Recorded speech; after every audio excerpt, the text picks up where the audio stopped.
In 2024, Americans owed over $24 billion in buy now, pay later loans. $24 billion. That's more than the entire GDP of some countries. But here's what makes this different from your typical credit card debt story. Most people using these services don't even realize they're in debt. Sarah, a 28-year-old marketing manager from Austin, thought she had everything under control. She used Afterpay for a pair of sneakers, Klarna for some home decor, Affirm for a new laptop, just small payments here and there. Nothing serious. Until one morning, she checked her bank account and saw 17 different payment deductions scheduled for the next 2 weeks. 17. She couldn't even remember what half of them were for. Sarah isn't alone. And if you've ever used these services, this story is about to get uncomfortably familiar. Let's rewind to 2013. A Swedish company called Klarna started making waves in Europe with a simple promise: shop now, pay later, no interest. It wasn't revolutionary. Layaway plans have existed since the Great Depression. But Klarna did something different. They made it invisible. No lengthy applications. No awkward conversations with cashier. No feeling like you're poor because you can't afford something right now. Just a seamless, one-click solution that integrated perfectly into your checkout experience. It felt less like borrowing and more like smart shopping. Now fast forward to 2020. The pandemic hits. Physical stores shut down. Everyone's shopping online. And suddenly, companies like Affirm, Afterpay, Klarna, and Zip are everywhere. They partnered with everywhere. Amazon, Walmart, Target, Sephora, Peloton. Even airlines started offering payment plans for flights. The timing was perfect. Millions of Americans were financially stressed. Unemployment was soaring. Stimulus checks weren't covering everything. But people still needed to shop. They still wanted to treat themselves. They still had birthdays to celebrate and gifts to buy. Enter buy now, pay later. The hero nobody asked for but everyone desperately needed. Or so it seemed. By 2021, the industry was processing over $100 billion in transactions annually. $100 billion. Klarna became Europe's most valuable fintech startup, worth $46 billion at its peak. Affirm went public. Afterpay was acquired by Square for $29 billion. Wall Street was obsessed. Investors were throwing money at anything related to BNPL. These companies weren't just offering a service, they were creating a movement. A financial revolution that promised to democratize shopping and make credit cards obsolete. But revolutions always have casualties. And this one was just getting started. Here's what makes buy now, pay later so dangerous: it hacks your brain. Traditional credit cards already do this pretty well. Studies have shown that people spend up to 100% more when using cards versus cash. Why? Because handing over physical money hurts, literally. Brain scans show that spending cash activates the same neural regions associated with physical pain. Credit cards reduce that pain. But buy now, pay later? It eliminates it completely. Think about the language these companies use. They don't say loan or credit or debt. They say split your purchase, or pay over time, or even better, pay in 4 interest-free installments. It sounds like a coupon code, not a financial obligation. Then there's the math trick. A $600 purchase feels expensive. But 4 payments of $150? That's just a dinner and drinks. Your brain doesn't calculate the total. It focuses on that small, manageable number. Retailers know this. That's why they display the split payment option so prominently. Some stores saw conversion rates increase by 20 to 30% after adding BNPL at checkout. Translation: people were buying things they originally decided not to buy, just because splitting the payment made it feel affordable. But the real genius, or depending on your perspective, the real evil, is in the user experience. Remember Sarah? When she bought those sneakers on Afterpay, the entire process took about 45 seconds. No income verification, no employment check. The algorithm approved her instantly based on a few data points. She didn't even have to leave the checkout page. Compare that to applying for a credit card. Forms, waiting, credit score checks, rejection emails. The friction is intentional. It's supposed to make you think twice. Buy now, pay later removed all friction. And when there's no friction, there's no pause. No moment to ask yourself, do I really need this? Marcus, a 32-year-old software engineer from Seattle, considered himself financially savvy. He had a good job, no credit card debt, a healthy emergency fund. He started using Affirm to buy a new gaming setup. Nothing crazy, just spreading out a $1,000 purchase over 12 months at 0% interest. Then he bought a couch, then a bike, then some clothes. Each purchase made sense individually. Each had a payment plan he could afford. But here's what Marcus didn't account for: the overlap. By month 6, he was juggling payments on 8 different BNPL loans. His monthly obligations had quietly grown from $150 to almost $700. That's when he missed his first payment. Just one. He was traveling for work and forgot to update his debit card information. The late fee was $25. Not terrible. But then the second payment failed because his account didn't have enough to cover both the late payment and the new installment. Another $25 fee. Then the company reported him to a collections agency. Marcus's credit score dropped 40 points in 1 month.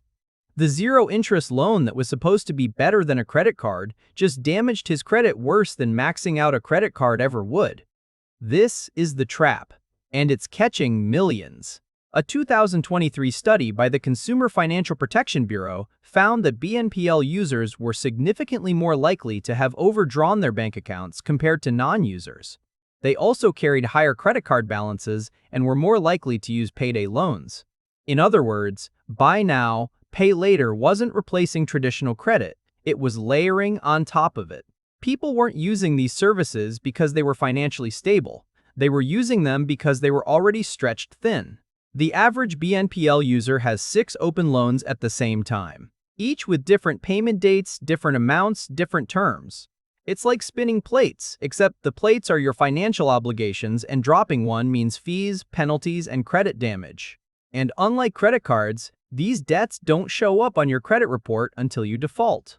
So you can be drowning in BNPL debt and still qualify for more. The system actively encourages you to borrow beyond your means. Here's something the companies don't advertise: they're not making most of their money from you. When you use Klarna or Afterpay to buy something, the retailer pays them a fee, usually between 2 and 8% of the purchase price. That's 2 to 4 times higher than credit card processing fees. So why do retailers agree to this? Because it works. One major clothing retailer reported that customers using BNPL spent 40% more per transaction than those paying upfront. Another study found that BNPL users had 30% higher cart abandonment recovery rates. The math is simple. Even after paying the higher fees, retailers make more money because you buy more stuff. But this model has a problem.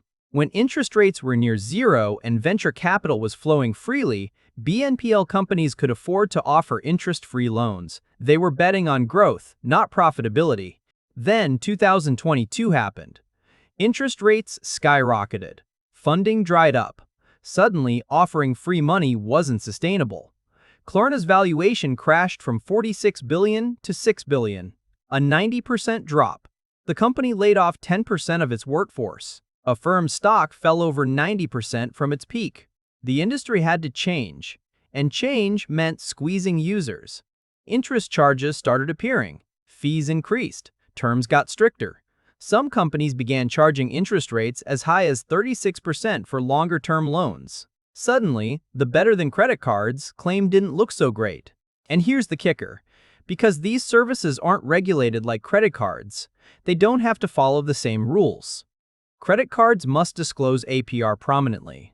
They have caps on late fees. They give you grace periods. Some charge late fees that effectively create APRs over 300% when annualized. They can withdraw money from your account repeatedly until it succeeds, racking up overdraft fees from your bank. And in many cases, their terms of service allow them to change the rules anytime they want. What does it say about our economy when millions of people need to finance a $100 purchase?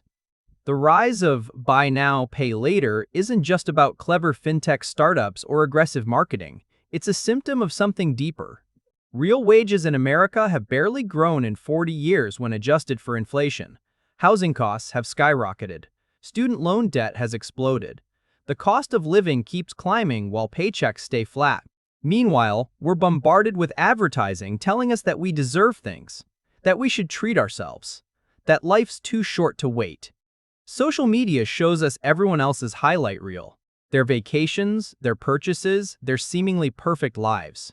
The gap between what we earn and what we're told we should have has never been wider. And buy now, pay later slides right into that gap, promising to bridge it painlessly. But it's not a bridge, it's a treadmill. You're not catching up to the lifestyle you want, you're falling further behind while feeling like you're moving forward. Financial experts warn that BNPL is creating a generation of micro-debtors. People who aren't drowning in one big debt, but slowly sinking under dozens of small ones. It's death by 1,000 cuts, except each cut feels like a bargain. Remember Sarah from the beginning? After that morning when she saw 17 different payments scheduled, she made a spreadsheet, listed every BNPL loan, every payment date, every remaining balance. The total was over $3,000. $3,000 in debt that never felt like debt. She had been telling herself she was being financially responsible by avoiding credit cards. Instead, she'd built something worse. Invisible debt that controlled her paycheck before she even saw it. It took her 11 months to pay everything off. 11 months of declining dinner invitations, skipping trips, saying no to things she actually wanted because she was paying for things she'd already forgotten she bought. Here's the truth about buy now, pay later. The technology is brilliant, the marketing is genius, and the trap is real. These services aren't evil. For some people, in some situations, they're genuinely useful. Need to split a necessary purchase? Have a solid plan to pay it back, treating it like the loan it actually is? But for most people, that's not how it works. We use it because we want something we can't afford.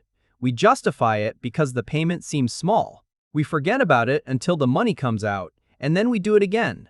The companies selling this aren't your friends. They're not democratizing finance or helping the underserved. They're making billions by getting you to spend money you don't have on things you don't need. So next time you see those 4 magic words at checkout, pay in 4 installments, ask yourself, if I can't afford to pay for this now, what makes me think I'll afford it later? Because that small payment, it's not freedom, it's just the first step into the trap. If this video opened your eyes to the reality behind buy now, pay later, do me a favor, hit that like button. It helps spread this message to more people who need to hear it. And if you want more content that exposes the financial traps designed to keep you broke, subscribe to this channel and turn on notifications. We're pulling back the curtain on the money games being played with your wallet. Share this video with someone you know who's using these services. Trust me, they'll thank you later. Probably after they've calculated how much they actually owe. Drop a comment below. Have you ever been caught in the BNPL trap? What's your experience been? Let's talk about it.